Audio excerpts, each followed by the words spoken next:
Hello.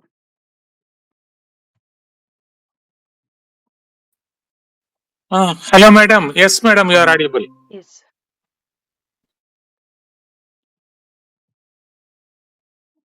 I hope my screen is visible now.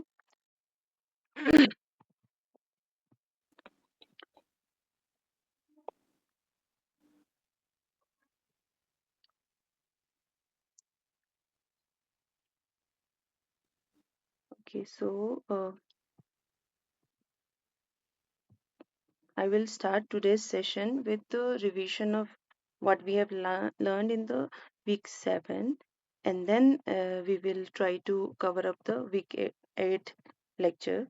So, in the week 7, we have tried to learn the environmental efficiency and cost of pollution control, and then a part of theory and methods for environmental valuation. So, till now, we have learned the incentive design. So, incentive design is based on price rationing, or it will be based on quantity rationing. So, in price rationing, we have emission tax system in which the tax is levied on the unit per unit emission a firm does. In the quantity rationing, the limit is given for each of the firm for emission, beyond which if they emit, either they have to abate or they have to buy permit from other firm which abate it. So this is done based on the marginal abatement cost, right? So in the emission tax system also, a firm will choose to abate till the marginal abatement cost is lesser than the tax, beyond which the firm will prefer to pay tax. So that is what we have. Okay. Now, the in both the system, if we know marginal abatement cost, then both the system are effective. However, there is information asymmetry. So many a times the marginal abatement cost curve is not known by the regulator or the policymaker because the high cost firm as well as low cost firm underreport their marginal abatement cost so that they don't have to follow the standards. So, in these cases, there is a requirement of incentive so as to encourage the firm to reveal their true marginal abatement cost. That is done by giving incentive for low uh, MAC curve, low cost firm, so that they are preferred for abatement and they get some incentives. So in this case, then they will prefer to show their true MAC. And then we have learned about the effective, efficiency, and equity, which are the characteristics of various policy instruments. Effective means achieving the objective of a policy. Efficiency means achieving objective at the minimum cost, and equity means equitable distribution of cost or benefit of pollution control. So based on effective, what we have learned is that many a times we don't know the true marginal cost curve. So based on expected marginal cost curve, we get some xm level. Xm is the optimum level of abatement, right? So based on which we design a tax, and this is my marginal benefit curve also. So when I design the tax, if my marginal benefit curve is flat, then in emission tax system, in all the cases, in the case when actual marginal cost curve might be higher or lower, the social optima and private optima merges. Here, let's say MB is equals to MC. Here also MB is equals to MC. So we can say that emission tax is effective in the case when marginal benefit is flat, though we don't know the true marginal cost. Now, if we look into the tradable pollution permit system, then the effectiveness is higher in the case when the marginal benefit curve is uh, steep, because the differences between the higher or lower abatement is reducing when we increase the steepness of this curve, MB curve. So steeper the MB curve, more effective is the tradable pollution permit system, and flatter the MB curve, emission tax system is more effective. So that is based on effectiveness. And then we also discuss that if we know the MAC, then both emission tax as well as tradable pollution permit system are effective.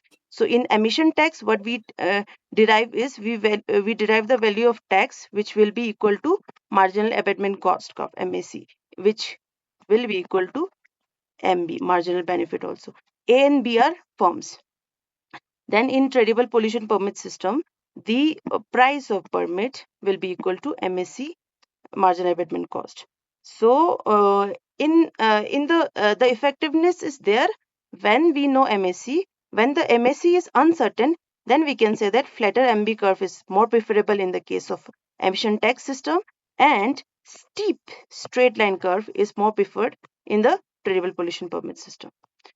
Now, in effective case, let's say that MB is steep in the case of emission tax system. Okay.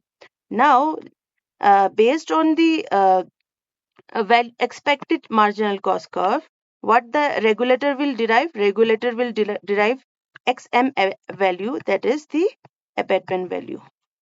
So each firm have to do some abatement beyond till XM, right? Beyond which the firm will choose to pay tax, that is T. And this is my MB curve. Okay. So now let's say that my marginal cost curve might be higher or it might be lower. In the case 1, where marginal cost curve is higher, then I get the point B. From point B, the optimum level of abatement was X star H. However, if you equate the tax with the marginal cost, T is equals to MC, then you get XH. So there is reduced pollution control. So lesser level of pollution control is there. So reduced abatement. Similarly, let's say that when the marginal cost curve, actual marginal cost curve is lower than the expected marginal cost curve in the case 2, then we can say that there is optimum level, that is XL star. However, uh, sorry, in this case, there is uh, higher pollution control. And in this case, we can say there is lower pollution control because optimum level is XL star. However, abatement is done till XM. So therefore, we can say that lower abatement in the case when actual marginal cost curve is lower than the expected marginal cost curve, and higher pollution control is there when the actual marginal cost curve is higher than the expected marginal cost curve. So till now, if you have any question, then you can ask me. Or I can repeat it one more time if you want. Then we will move towards the next part. So any doubt till now? So this is week 7, and then we will discuss week 8 later on. So till now, if you have any question, you can unmute yourself and then ask me, or you can ask me in the chat box. Okay, I'll repeat it one more time since I got okay. This is ineffective case. Okay, so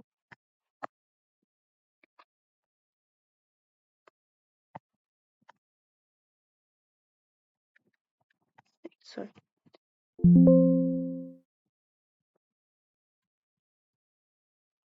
Okay. So in this case, what we derived is XM level, that is the that is based on expected marginal cost curve and marginal benefit curve, and actual marginal cost might be higher or lower. Okay, this is case 1 is higher marginal cost curve and case 2 is lower. So based on XM, we derive a tax value, that is yellow line, tax T. Then now let's say that there is a firm whose actual marginal cost curve is higher than the expected marginal cost curve. Then the optimum level of abatement is still XH star. Okay. And in the case when the firm have lower marginal cost curve, then this is the level. Okay. Now, since the tax is levied, so the firm will choose to pay tax till choose to abate till XH only. So there is reduced. Uh, there is there is here in this case there is uh, yeah, there is reduced emission control, and in this case there is higher emission control.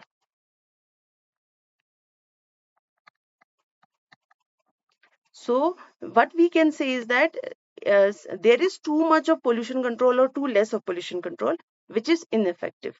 So this is in the case one, and in the case two, there is price permit price of M, and this is the abatement value XM which is drawn.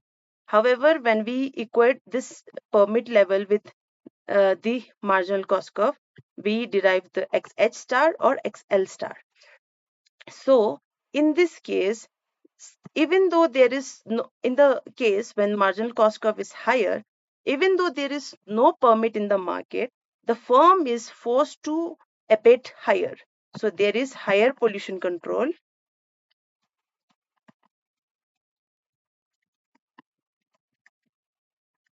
and in this case there is lower pollution control. Okay, so this is the ineffective cases which we derived. Now, if we compare both the cases, what we said is that emission tax is not effective when there is fixed amount of pollution. So, emission tax does not ensure the amount of pollution which is emitted in the air, right? So, when there is fixed amount of pollution, or when the tolerable limit of emission is fixed, then tradable pollution permit system is more effective than emission tax system. Then, in the second point, we say that when policymaker wants certainty over the marginal abatement cost curve, so emission tax system is more effective as we equate the marginal abatement cost curve with the tax, and then the abatement is done. So in this case, we can say that MAC is more effective when we want certainty over the MAC. Then tradable pollution permit system does not ensure the cost of pollution control, so the cost might be higher. Then in this case the firm choose to abate the uh, pollution based on equating the tax with the respective marginal abatement cost curve. So then we have compared the effectiveness of emission tax system with a uniform standard system. Let's say that there is a system in which the regulator forced all the firm to abate X amount of pollution. Okay, so this much you have to abate. Then we have emission tax system. Let's say that this is my emission tax system and this is my uniform standard system. So let's say there is two firm A and firm B. Firm A is having the cost of abatement to abate E value at this one, and firm B have this one. Okay, so my this axis shows emission, and now what we can say is that firm A is low cost firm, or marginal abatement cost curve of firm A is lesser than firm B, and this is the emission amount. EAF and EBF are amount of emission by firm A and firm B. Now let's say that you have uniform standard system, then both the firm have to abate equal level of uh, emission, right? And in emission tax system, this is uniform standard system, and in emission tax system, based on the tax and MSC, we have derived EA and EB. So this is the abatement firm A does, and this is the abatement firm B does. So firm A will do higher abatement and firm B will do lower abatement, because firm A is low MSC firm and firm B is firm with having higher marginal abatement cost curve. So we can say that in uniform standard, we mandated both the firm same abatement. So even though the cost of abatement of firm B is much higher than firm A, both the firm have to abate equally, which is not cost effective. So we can say that the effectiveness of emission tax system is higher because it ensures the efficiency effectiveness in terms of economy. So then we have come across the efficiency property of emission charge. Efficiency is achieving the target at minimum cost, right? So cost means the social resources cost, and emission tax. What emission tax does is it will try to align the private cost and social cost. So then we have a theorem which says Baumol and Oates, they said that emission tax set at a level to achieve a targeted level of pollution reduction, minimize the social cost of pollution control.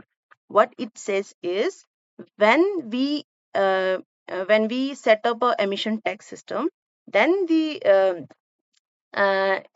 minimum level of pollution control is done. Like pollution control is done at least cost. So when we see graphically, we have seen that the emission tax system is more effective than uniform standard system. Why? Because the in uniform standard system, irrespective of marginal abatement cost, both the firm have to abate equally. However, in emission tax system, firm with higher MSE curve will abate lower, and lower cost curve will abate more. So based on this, we can say that it is more effective. However, the proof is being done, in which we have tried to minimize the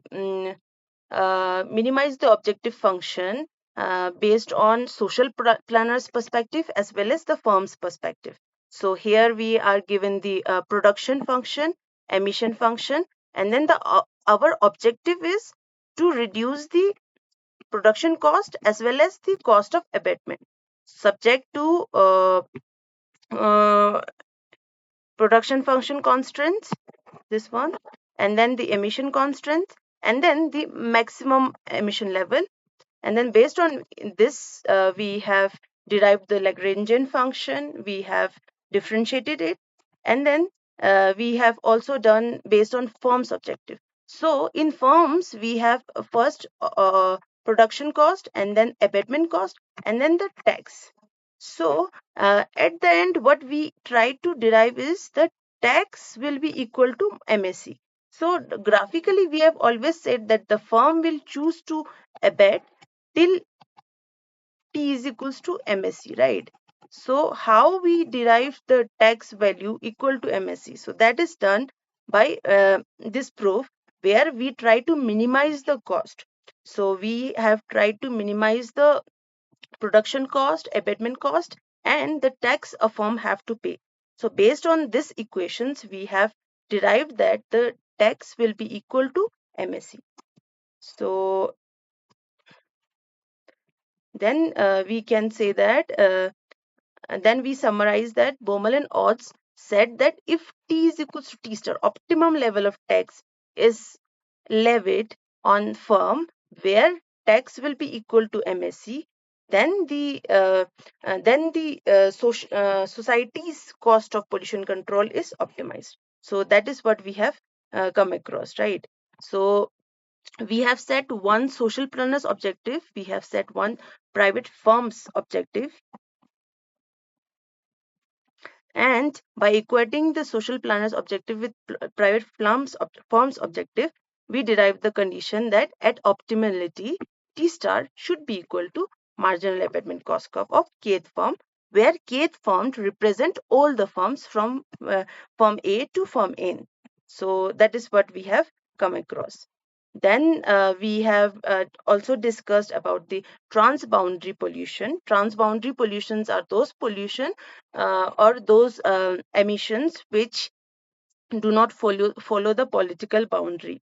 So those for those pollution, the regulation in one country is not applicable. So there is requirement of uh, some supernatural government or some supernatural regulation. However, there is no supranational government beyond all the countries. So there is a need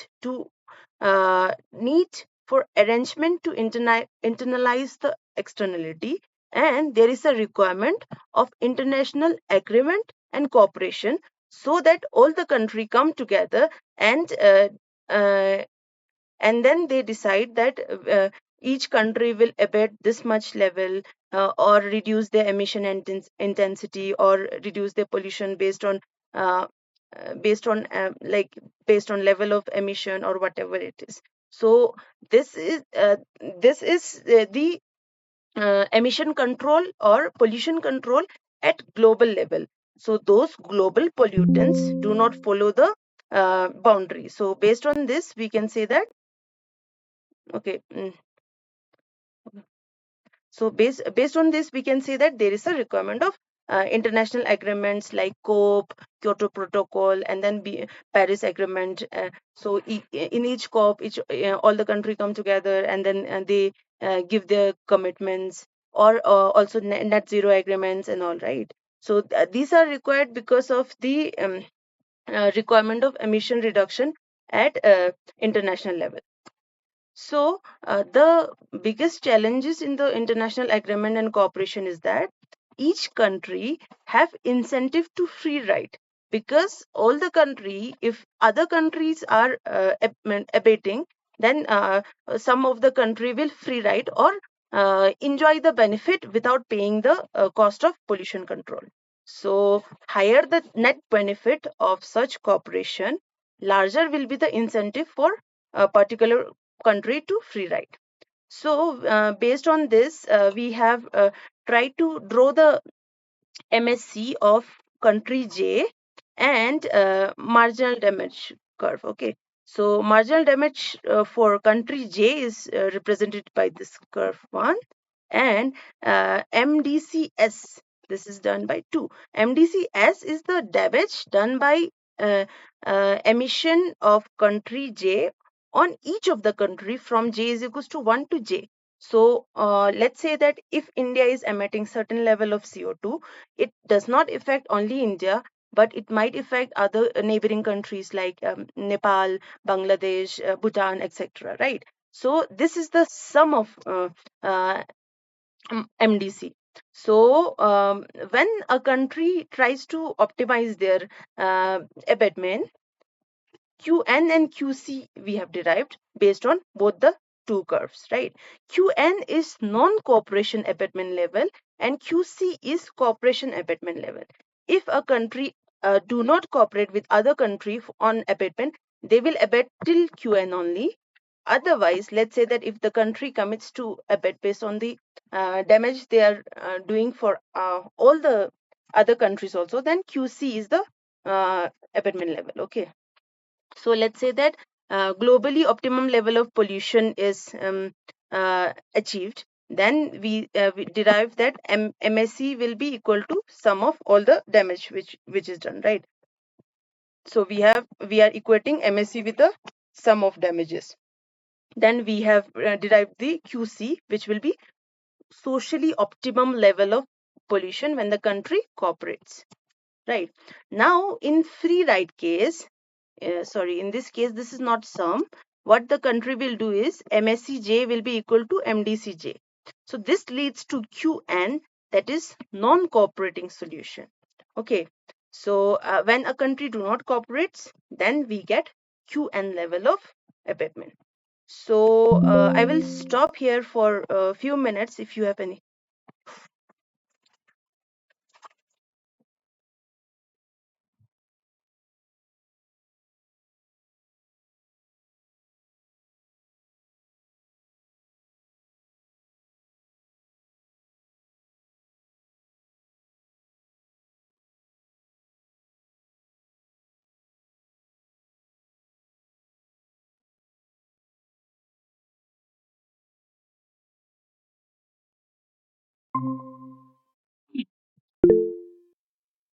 Hello, hello. Okay, I'm really sorry. I got disconnected in between. So, can you tell me at what point did I got disconnect? Anyone? Neha? Hello? Anyone? Yes, ma'am. Which slide did I miss? Like, at what point did I got disconnected? Can you please tell me? Any slides or anything?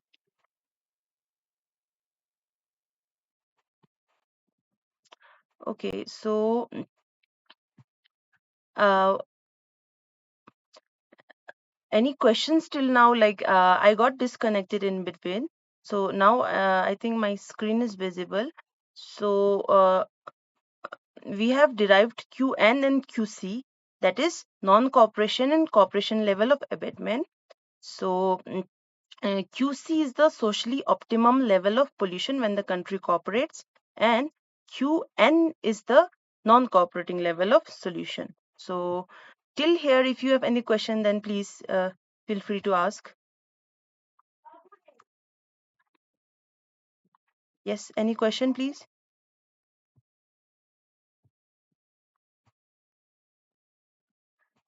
Okay, then I will continue. You can also ask any question on the chat box also. Okay. Now, let's say that now we are trying to get the payoff matrix. Okay. So in payoff matrix, what we do is, what is the payoff of a country when it abates low, or it sorry, when it pollutes lower or higher. Okay. So there is two country one and country two. Let's say that country let's say that country two abates uh, sorry, let's say that country one's abates low. For country two, if country one abates low, country two will get more payoff when it abates high. So this is the optimum level. Now let's say that country one abates high. Then also minus 3 will be less than 0, right? 0 will be higher than minus 3. So country 2 will choose to abet more. So in any case, a country 1 abets lower or higher, country 2 will always choose to choose to pollute high. So uh, irrespective of the pollution level of country 1, which might be lower or higher, country 2 will always pollute high. So we can say that each country has dominant level of non-cooperation or higher pollution. So then another challenges in the international agreement and cooperation is that different country have different level of development, different economies. So developed nation can afford abatement solution. However, many of the developing or underdeveloped countries will fail to enter into the global commitment, because if they try to reduce the emissions, their production will be reduced, based on which their economy will be impacted negatively. So that is another question, that will this country enter into the commitments or not. Now, the solution is the side payment. So, what is side payment? Side payment is the payment which all the country which are benefiting out of this cooperation have to pay for those countries who have loss in terms of their economy. So, when the global benefit of cooperation is much higher than the loss of specific country based on each economy, then we can say that each on those countries which are benefiting out of this cooperation have to compensate the loss of the country. So then this there should be some credible side payment system for this country to avoid the free riding and for the global benefits and global pollution abatement. So it is more beneficial for all the countries if they come into one cooperation. However, each country, if they try to maximize their own benefit, then they will not choose to cooperate. So in this case, to encourage the countries, then side payment is important.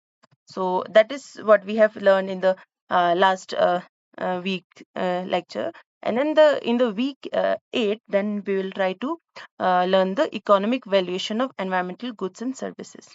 So if you have any question, then you can ask me in the chat box maybe. Otherwise, I will keep on moving to the next point. So do you have any question in the last slides, please? Any questions?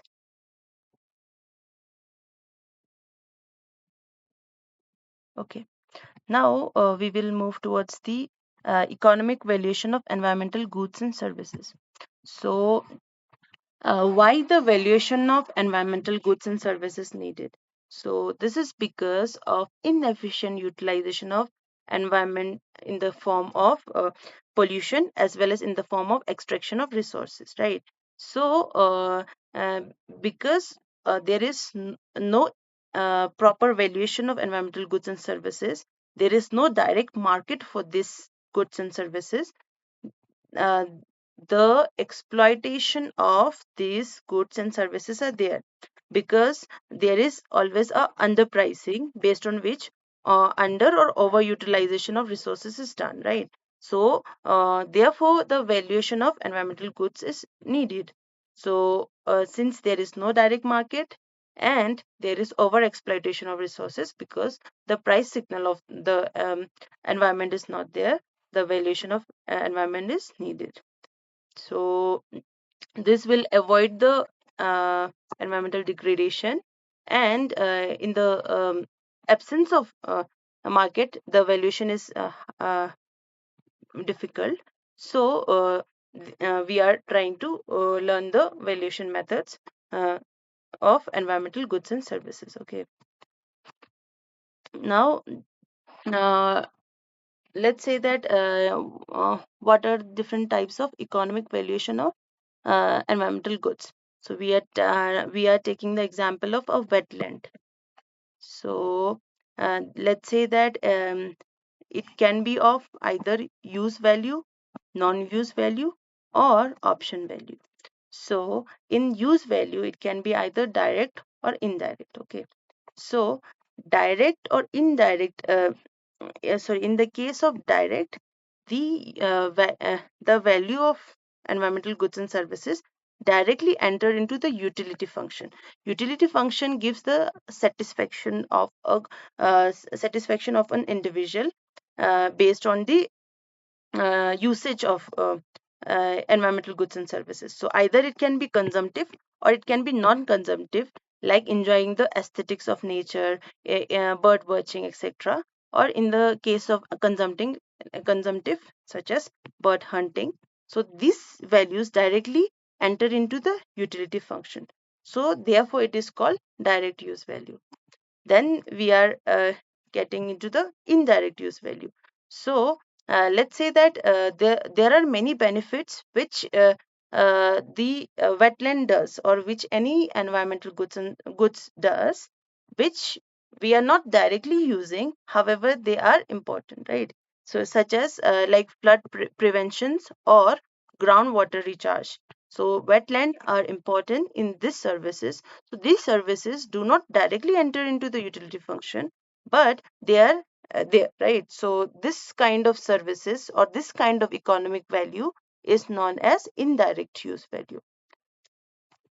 Now, existence value. So for the mere existence of wetland or for the mere existence of certain environmental goods, if there is some satisfaction, then we can say that it is a no existence non-use value.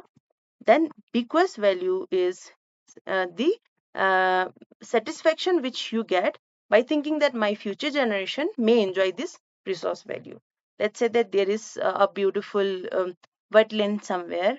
You are not enjoying directly the benefit out of this resource. However, uh, just by thinking that my future generation might be benefiting, So you are getting certain level of satisfaction or happiness. So this economic value is known as bequest value.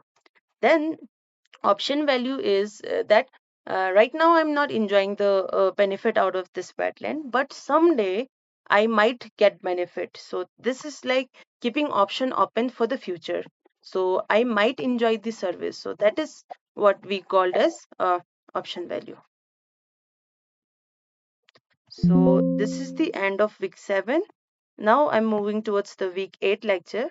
So till now, if you have any question, then please feel free to ask.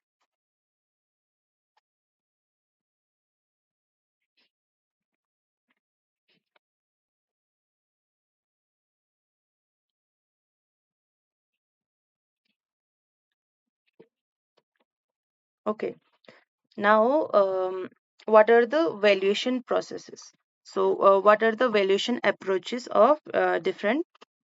Uh, so, what are the different methods of valuation of environmental resources? Okay. So, this is divided into stated preference approach, revealed preference approach, and then production function approach.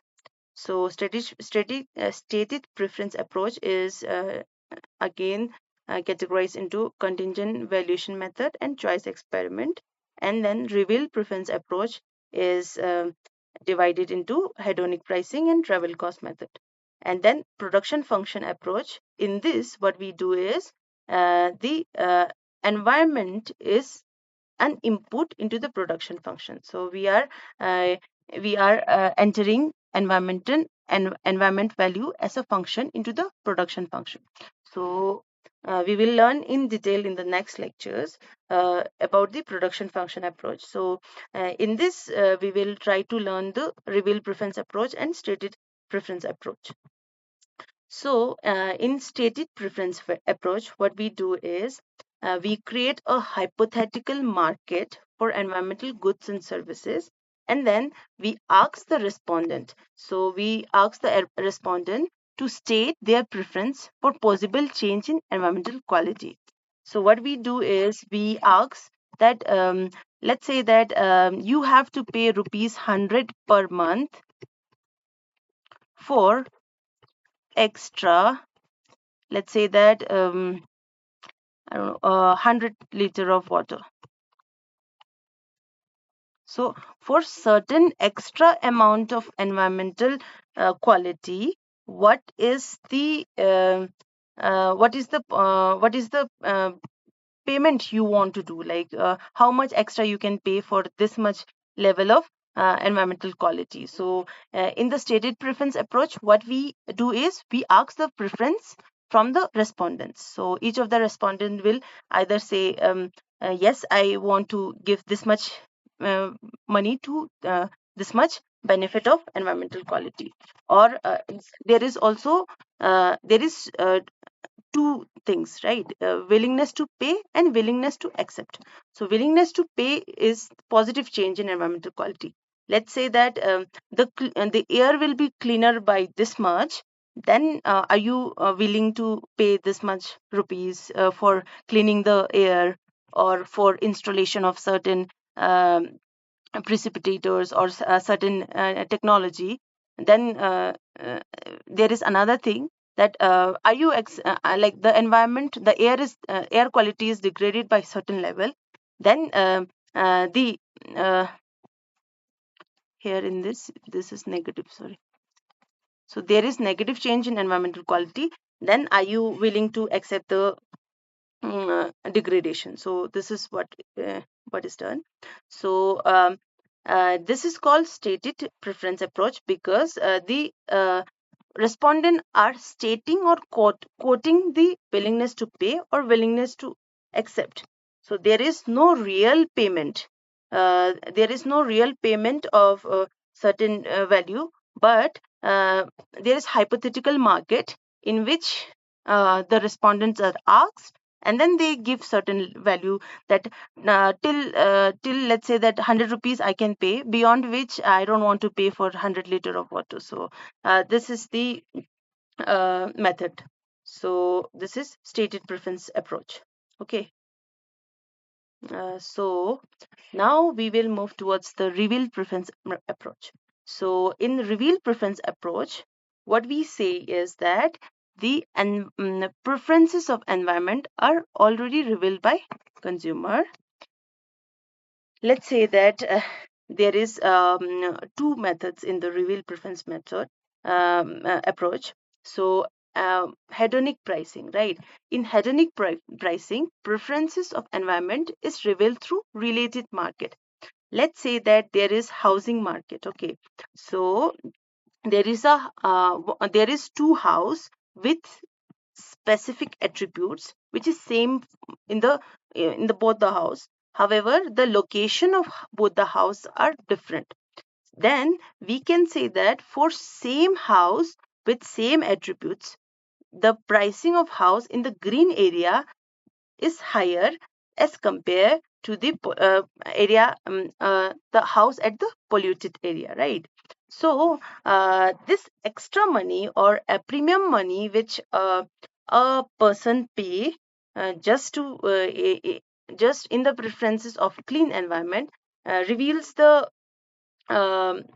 price of environment, right? Indirectly it is showing the price of environment. So through housing market we are trying to derive the value of environment. So this is known as hedonic pricing. So through related market we are trying to get the value of environmental goods and services. So now in the travel cost method, what we do is the amount of let's say that many a times in the summer season or in the winter season, many people go to hill stations or clean beaches just to enjoy the natural beauty, and then they enjoy clean environment, clean water, and then forest and wildlife and etc., right? So this money which is spent to travel to enjoy the beauty of place shows the consumer's preference of environment. So this indirectly gives us the value of environment. So these are two methods which reveals the price of environment. However, many a time, let's say that uh, there are many other factors also which might be affecting. So, hedonic pricing or travel cost method do not show the overall valuation of environmental goods and services, but they are showing partial value of environment. So, that is what we can say from these two methods. So, I will stop here and ask if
okay, I'm really sorry because I'm getting disconnected again and again today because of unstable net.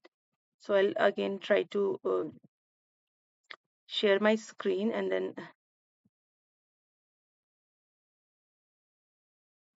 okay. So now, okay, at what point, I don't know at what point I got disconnected. So I will, okay, now in a stated preference approach, and then we come across reveal preference approach, in which there is hedonic pricing and travel cost method. So in hedonic pricing, based on related market, we try to draw the value of environment. In travel cost method, we try to get the value of uh, environment, or get the consumer's preference for environment through the amount of money they spend to travel, to enjoy the aesthetics of certain natural resources. So to enjoy the hill station, beaches, and etc., every person pays certain amount, right? So this reveals the consumer's preference for clean environment. So in the hedonic pricing, based on the house located in the different locations, like green area and then higher polluted area, we derive the cost of environmental we derive the value of environmental goods and services. Okay, so in stated preference approach, then the willingness to pay for extra positive change in environment and willingness to accept in the negative change in environment is derived. So now we are moving towards the contingent valuation method. So contingent valuation method is one of the method in the stated preference approach. Okay, so in this, what we do is we try to draw the total value curve. Okay, so the alpha represents the environmental quality, and the gamma represents the composite goods. Okay, so this curve gives the total value curve. Okay, so uh, let's say that for from alpha 0 to gamma 0, let's say that from alpha 0 to alpha 1 there is positive change in the environment. Then the change in composite good, that is gamma 1, is there. And from alpha 0 to alpha 1 prime, there is negative change in the environment. And the willingness to, uh, here this represents the willingness to pay, and this represents the willingness to accept. Okay, so we can say that for same level, like alpha 1 and alpha 1 prime, the value are same. So for same level of same amount of change in environment, willingness to accept is higher than willingness to pay. So that is what we have derived from this curve, what we have observed from this curve. More proof will be given in the why it is so, so that will be given in the next lectures. So in this curve, alpha represents the environmental quality and gamma represents the composite goods. And positive gamma means willingness to pay, and negative gamma, sorry, y, positive y gives willingness to pay, and negative y represents willingness to accept. Okay, and we say that the this value, like gamma prime 1 is much higher than gamma sorry, gamma 1, right? So then we can say that willingness to accept is much higher than willingness to pay. So then in this case, our utility function is function of alpha and gamma. So that is there. Now what we do in contingent valuation method, first we set up a market. So we set up a market for environment. So let's say that we first gather the respondent. We provide an information for each of the respondent on the quality, information about the quality of goods, change in utility, change in price, the payment vehicles. Let's say that you are experimenting the consumer's willingness to pay for extra clean water. Then we will say that how much you have to pay, how much benefit you are getting out of it, how you have to pay. Either you have to like how the money is collected, so that is the payment vehicles. And then how you are getting benefited. So these are all information which the respondent needs to know, so that we get the better results, right? So we get the better response from the respondent. So the respondent will participate. And then when we design the questionnaire, Then we ask about are you willing to pay this much, or are you willing to accept this much for this much degradation in environment. Then from here, when we when we set up a market and then give the information about price and etc., then we obtain the bid, that is willingness to pay or willingness to accept. And in this case, there is a close-ended referendum and open-ended referendum method. And then we estimate the mean WTP, and then we estimate the aggregated WTP. So these are the methods in CVM, contingent valuation method. So we set up a hypothetical market, we give the value of goods, we give the benefits, we give the price, and then we get the information that is about the bid. We get the information about willingness to pay. Then we get the information about mean willingness to pay and aggregated willingness to pay.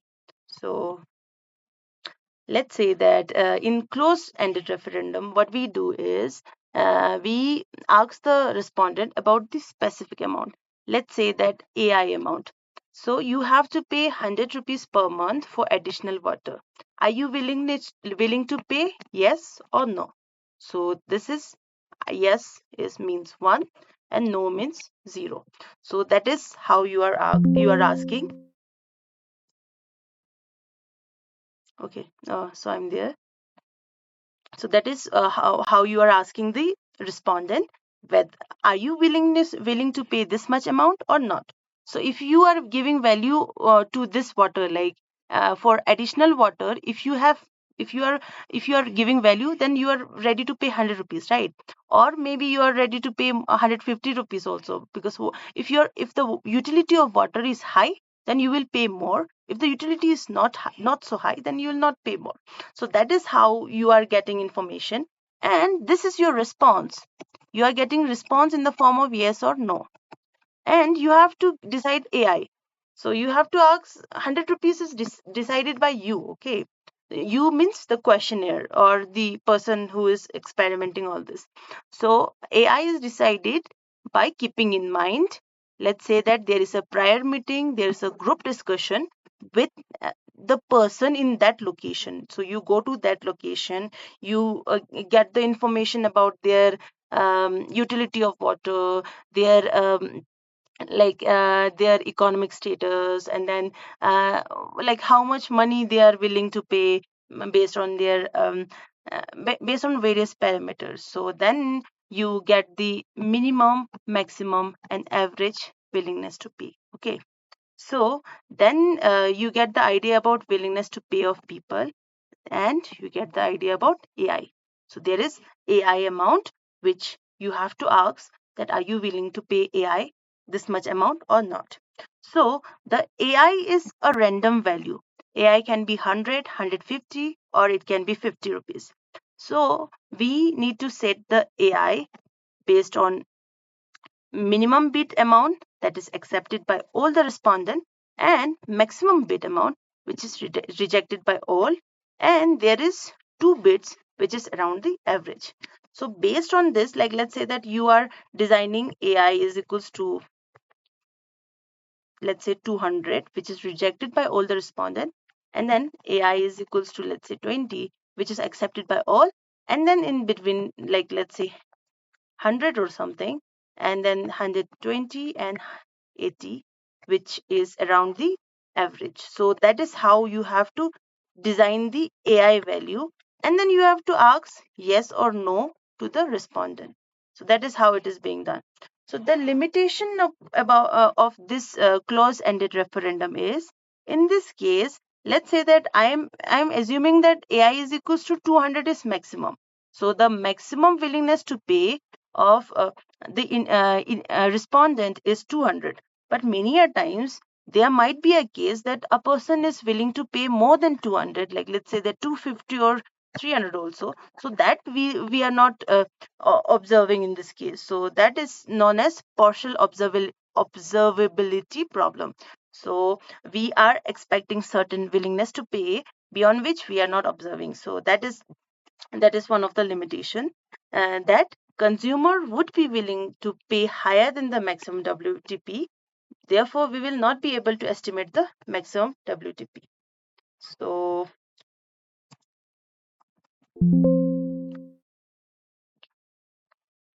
okay, till now, if you have any question, then you are welcome.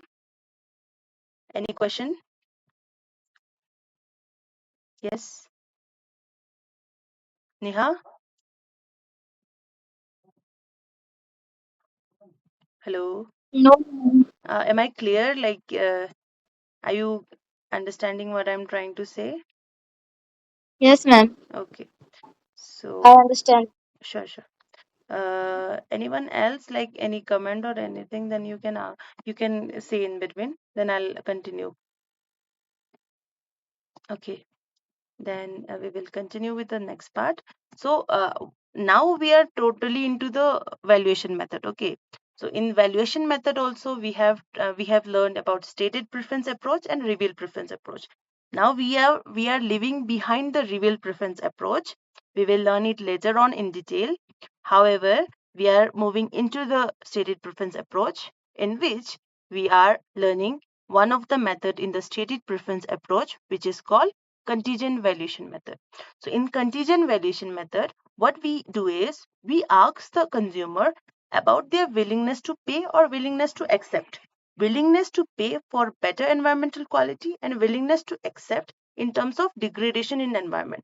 So for the worst environment, let's say that the water is getting polluted, are you accepting like how much level? So this is the willingness to pay and acceptance, based on which we are deriving the total value curve. Okay. And in this method, we set up a hypothetical market. We tell about the price, utility, quality, and then payment method of certain for the price of certain environmental goods. Then we obtain the bids, willingness to pay or willingness to accept, and then we estimate the mean willingness to pay. Okay. So we are so now in close-ended referendum, what we do is we have a certain response that is in the form of 1 or 0. Okay. Then we decide AI. AI is decided based on certain meetings or certain understanding of location and various other parameters. And then we set up the AI randomly, and then uh, based on which we gather the information about the response. Okay. Now the limitation which we have discussed is that the maximum willingness to pay is not known in the close-ended referendum method. Okay, now we are saying that utility of individual I is given as a function of alpha and gamma. Okay, and UI is also given as VI and EI. EI is a random error and VI is given by alpha naught plus beta by I, where yi is our composite good, right? So AI is the amount asked to pay for a change in environmental quality from alpha 0 to alpha 1. Let's say that to change the environmental quality from here to here, you have to pay certain rupees AI. So are you willing to pay or not? So that is my AI. Okay. Now I gather the response RI, individual. Therefore it is I. Okay.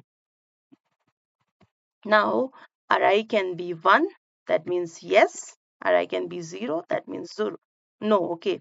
Then we are deriving the probability that Ri is equals to 1. Probability that the consumer is willing to pay this much amount, AI amount, for change in environmental from alpha 0 to alpha 1. So the probability that consumer will pay. So that is Ri is equals to 1.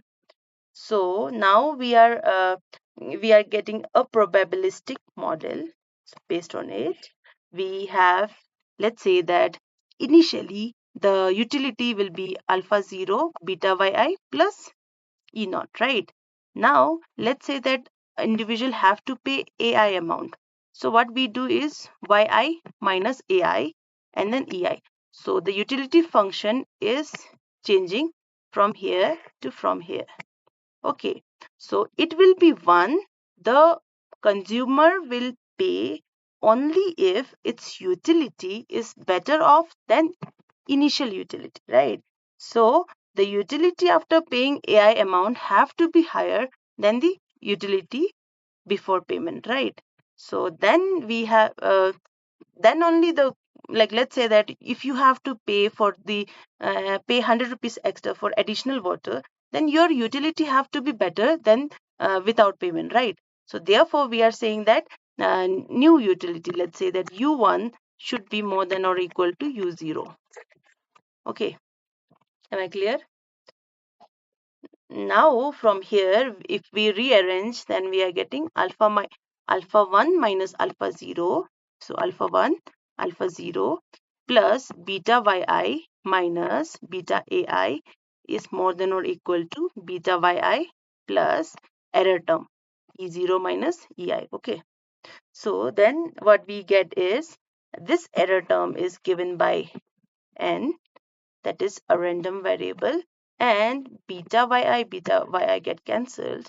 So what we get is theta, which is equal to alpha 1 minus alpha 0 minus beta ai. Okay, so now we get a probability function which is given by this, right? So if we assume that the probability function, if we assume that this random variable term follows the logistic distribution, then we can say that the probability function is given by this equation: 1 upon 1 plus e to the power minus theta plus beta ai. Okay, so this is the probability function. Pi is given by 1 upon 1 plus e to the power minus of theta minus beta ai. Okay, so this is the probability function, and this function is known as logistic. This distribution is known as logistic distribution. And now if we try to derive pi divided by 1 minus pi, which is known as odd ratio, then we get the value as e to the power theta minus beta ai. Okay, so if we again revisit, then ai is the value, like the value which a consumer have to pay for an increase in environmental quality, and pi is the probability that the respondent will say yes. Okay, then we if we get the natural log of this equation, then we get theta minus beta ai is equals to ln of pi upon 1 minus pi. So if we have to find the value of theta and beta hat, then we have to regress ri on ai.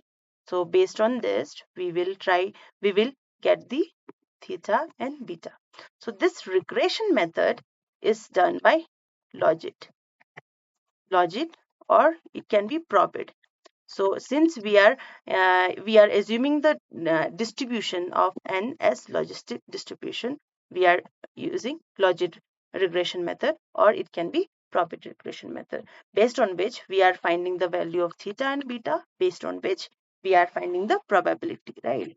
So now okay, first we will move towards this. Now let's say that pi is equals to probability that ri is equals to 1, and then we get probability function as a function of 1 plus 1 e to the power minus theta plus beta ai. Ri is the response function, which can be 0 or 1. Ai is the bit amount asked for the ith individual. Okay, now instead of this, let's say if I write beta x, then beta is the vector of coefficient and x is the vector of explanatory variable. So x can be more than 1 also. So now let's say that mm, the probability that consumers will say either 1 or it will say 0, right? Pi is equals to 1, and then we get the logistic function, the probability function.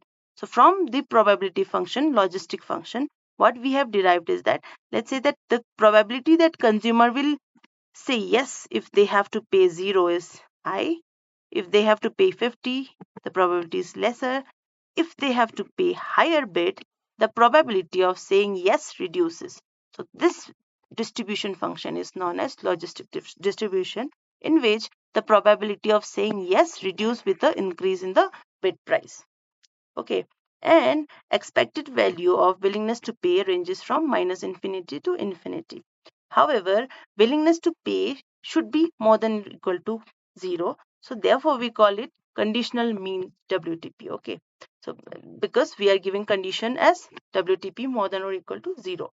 So in this case, then the value of uh, expected value is given as ln of 1 plus e to the power alpha upon beta, and expected value of willingness to pay is given by alpha upon beta, where alpha and beta are derived through logistic regression model.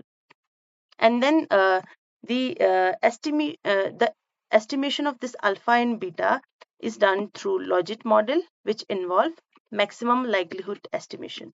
So this is some kind of estimation which we do to get the value of alpha and beta. Okay. And MLE requires large sample. So in the MLE estimators, the number of sample is needed is very high. So there is requirement of more than 300 plus samples so that the accurate value of alpha and beta are obtained. Then the aggregated value of willingness to pay. So we are getting individuals' willingness to pay, and then aggregated value of willingness to pay. So n is the number of individual. Then we multiply this with the expected willingness to pay. Then we get the aggregated willingness to pay.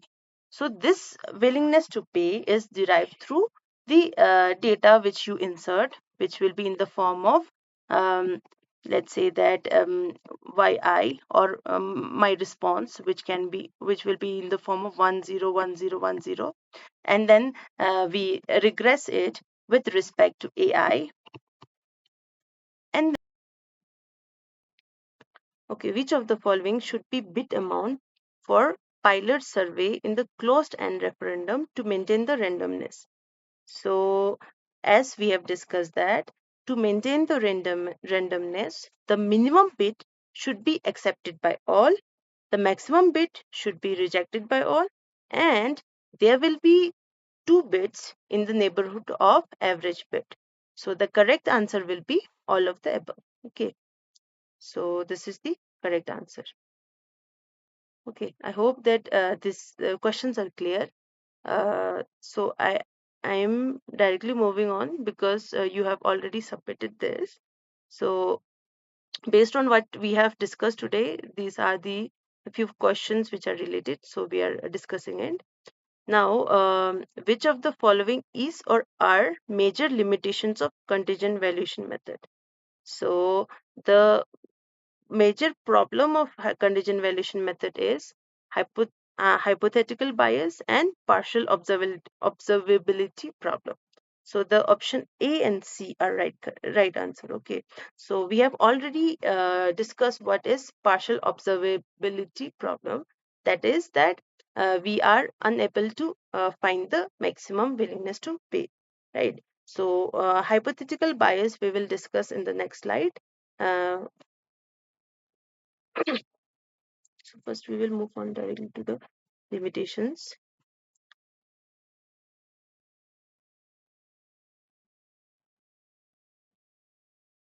Okay. So uh,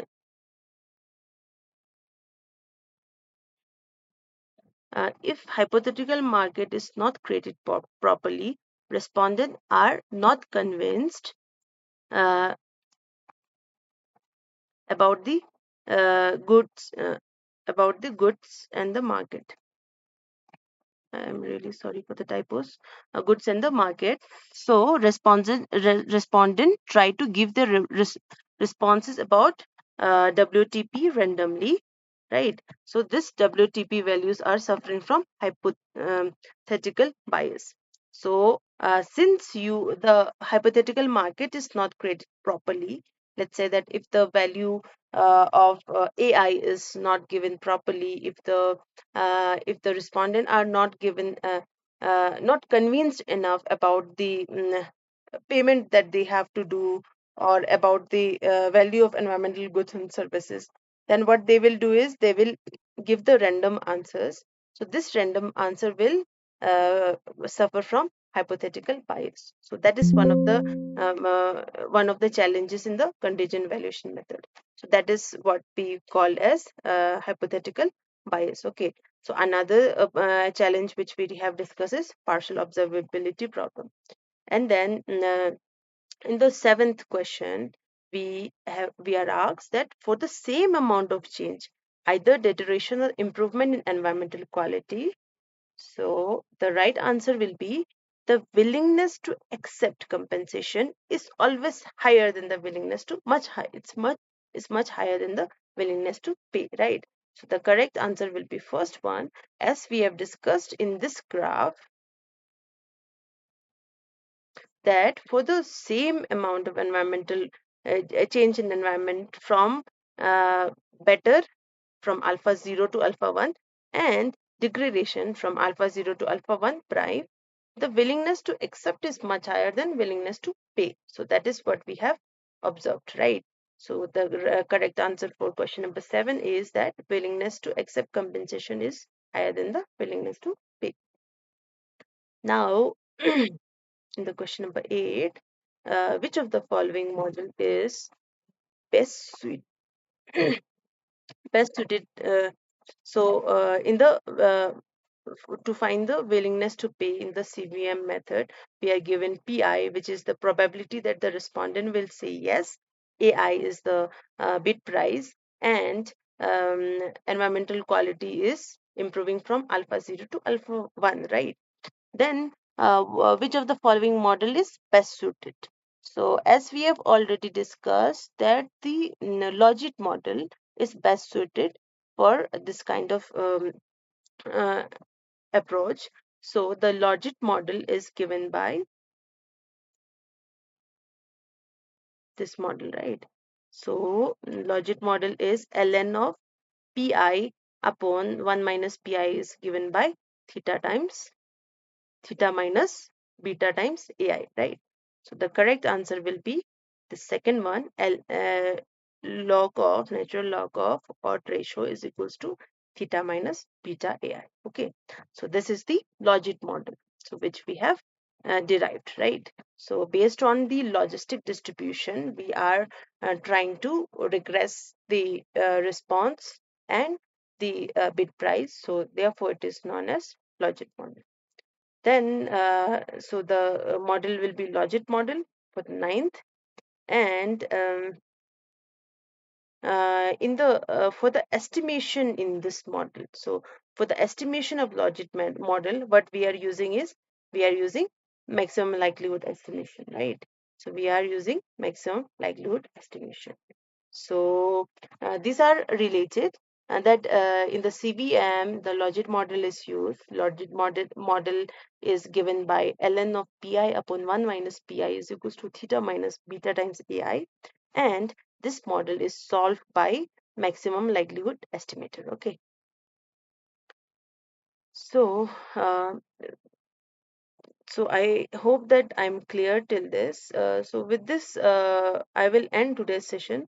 So for the next session, we will try to cover up the logit and probit model, and then we will move towards the week 9 lecture. So if you have any question, then you can ask me. Otherwise, I will end today's session with a small conclusion. That is that till today we have derived the various approaches for valuation, and we have learned in detail the contingent valuation method, and we have learned the introduction about the reveal preference approach, which is hedonic pricing and travel cost method.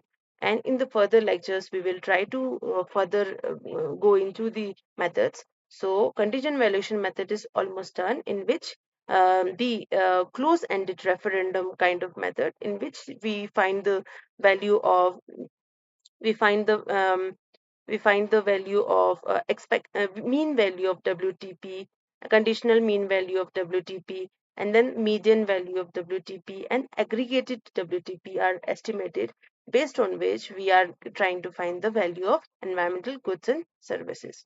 So that is all for today.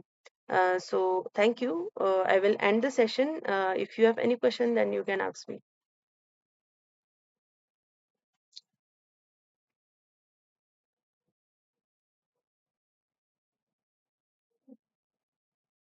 Okay, thank you for joining.